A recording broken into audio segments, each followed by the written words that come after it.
Taken from a third party. Clear case of overstepping. It is not the job of the President of the United States to make a claim when we haven't even agreed that this is a matter which requires his intervention. I mean, with the greatest of respect to the American President, he has no idea about the ground situation. He has no idea about what's happening here. Till a few days back, he said that this is not for him to look into, and now he's congratulating both countries trying to be a global peacemaker. And I think this is beyond him.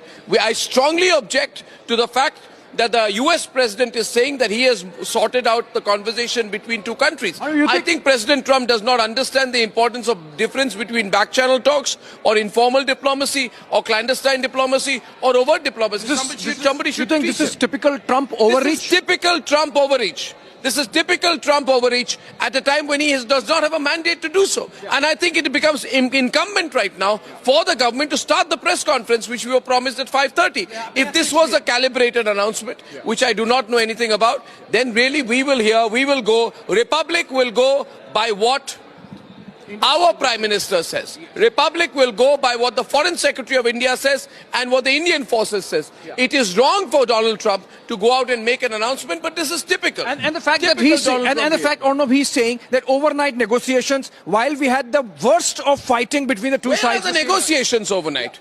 Where are the negotiations overnight? Who has mandated him to have those negotiations overnight? Last night we were pummeling them back after they tried to send their drones. Last night there were people in Firozpur who were injured. Last night there were 36 places where they tried to do incursions, and we have hit them back.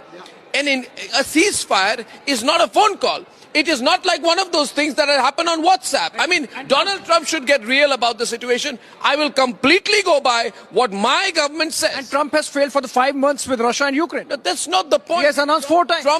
Trump is too eager. Trump is jumping the gun. And I do not believe that this can be the kind of announcement that can be taken seriously as an announcement. And that's why I came on air to say this, that ऐसा नहीं होता है कि आप informally announce करें, you take a role for yourself, and 2 days back. And Americans seem to be heavily invested because Secretary Marco Rubio is now posting saying over the last 48 hours, Vice President Vance and I don't buy this.